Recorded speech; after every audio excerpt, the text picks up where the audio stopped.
Daily current news में आज का हमारा विषय है भारत पहली बार आईएसएस पर करेगा जैविक प्रयोग। आज का हमारा टॉपिक साइंस एंड टेक्नोलॉजी से संबंधित है। सबसे पहले देख लेते हैं पूरे एपिसोड में किन किन मुद्दों पर बात करेंगे। सबसे पहले जानेंगे चर्चा में क्यों है, फिर जानेंगे प्रमुख प्रयोग और उनके उद्देश्य के बारे में, साथ ही जानेंगे बायो ई3 नीति के बारे में और अंत में देखेंगे एक अभ्यास प्रश्न को। तो चलिए शुरू करते हैं। हालिया खबरों के अनुसार भारत पहली बार अंतर्राष्ट्रीय अंतरिक्ष स्टेशन पर जैविक प्रयोग करेगा। यह प्रयोग बायो ई3 जैव प्रौद्योगिकी नीति के तहत किया जाएगा। इसका उद्देश्य अंतरिक्ष में मानव जीवन की स्थिरता और दीर्घकालिक मिशनों के लिए पोषक तत्वों से भरपूर खाद्य स्रोतों की खोज करना है। यह प्रयोग इसरो, डीबीटी या जैव प्रौद्योगिकी विभाग और नासा की संयुक्त पहल है। दृष्टि आईएएस मुखर्जी नगर की सभी क्लासेस शिफ्ट हो गई हैं नोएडा में। आईएजीएस फाउंडेशन बैच के हिंदी और अंग्रेजी माध्यम में एडमिशन आरंभ है। हमारा पता है C171/2 block A sector 15 Noida sector 15 metro station के पास। अधिक जानकारी के लिए संपर्क करें 8750187501 पर। आगे बढ़ते हैं खबर की तरफ। यह मिशन एग्जॉम 4 के तहत किया जाएगा, जिसमें भारतीय अंतरिक्ष यात्री ग्रुप कैप्टन शुभांशु शुक्ला भी शामिल है। बता दें कि इन उगाए गए शैवाल की ट्रांसक्रिप्टोम, प्रोटियोम और मेटाबोलोम प्रोफाइल की तुलना पृथ्वी पर उगाए गए शैवाल से की जाएगी।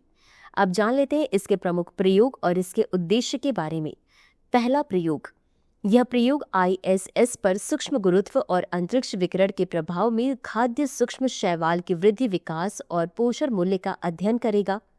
बता दें कि सूक्ष्म शैवाल में प्रोटीन, लिपिड और बायो एक्टिव यौगिकों की उच्च मात्रा होती है, जो अंतरिक्ष में सुरक्षित और टिकाऊ पोषण के लिए उपयुक्त है। वहीं इनका जीवन चक्र बहुत छोटा होता है और कुछ प्रजातियां मात्र 26 घंटे में विकसित हो जाती हैं। दूसरा प्रयोग। इसमें स्पाइरुलिना और सिनेकोकस जैसे साइनोबैक्टीरिया की यूरिया और नाइट्रेट आधारित मीडिया में वृद्धि और उनकी प्रोटियोमिक प्रतिक्रियाओं का अध्ययन किया जाएगा। इसका मुख्य उद्देश्य स्पाइरुलिना की उच्च प्रोटीन और विटामिन सामग्री के कारण इसे सुपरफूड के रूप में जांचना।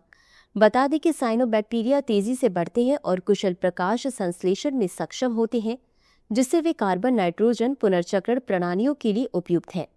अब जान लेते हैं बायो ई3 नीति के बारे में।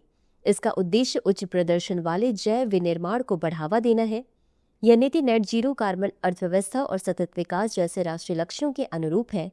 यह नीति अनुसंधान एवं विकास, नवाचार और उद्यमिता को बल देती है। इसके तहत bio AI hub, bio foundries और जैव विनिर्माण केंद्रों की स्थापना की जाती है। इसका मुख्य उद्देश्य जैव प्रौद्योगिकी कार्यबल का विस्तार करना और पर्यावरण के लिए जीवन शैली कार्यक्रमों के साथ संरेखण करना है। यह नीति विशेष रूप से टियर 2 और टियर 3 शहरों में महत्वपूर्ण रोजगार सृजन के लिए जैव विनिर्माण केंद्रों की स्थापना को प्रोत्साहित करती है। इस नीति में नैतिक जैव सुरक्षा, वैश्विक नियामक संरेखण और जिम्मेदार जैव प्रौद्योगिकी विकास पर भी जोर दिया गया है। इसी के साथ अंत में देख लेते हैं आज के अभ्यास प्रश्न को। बायो ई3 नीति के संदर्भ में निम्नलिखित कथनों पर विचार करें। 1. यह नीति नेट जीरो कार्बन अर्थव्यवस्था और सतत विकास जैसे राष्ट्रीय लक्ष्यों के अनुरूप है। 2.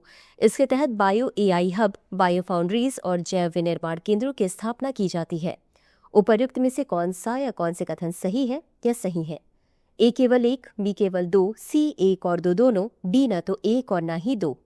इस प्रश्न का उत्तर कमेंट बॉक्स में जरूर दें। अभी के लिए बस इतना ही। धन्यवाद। डियर व्यूअर्स, अपने एग्जाम की तैयारी को और बेहतर करने के लिए हमारे चैनल को लाइक, शेयर और सब्सक्राइब करना न भूलें।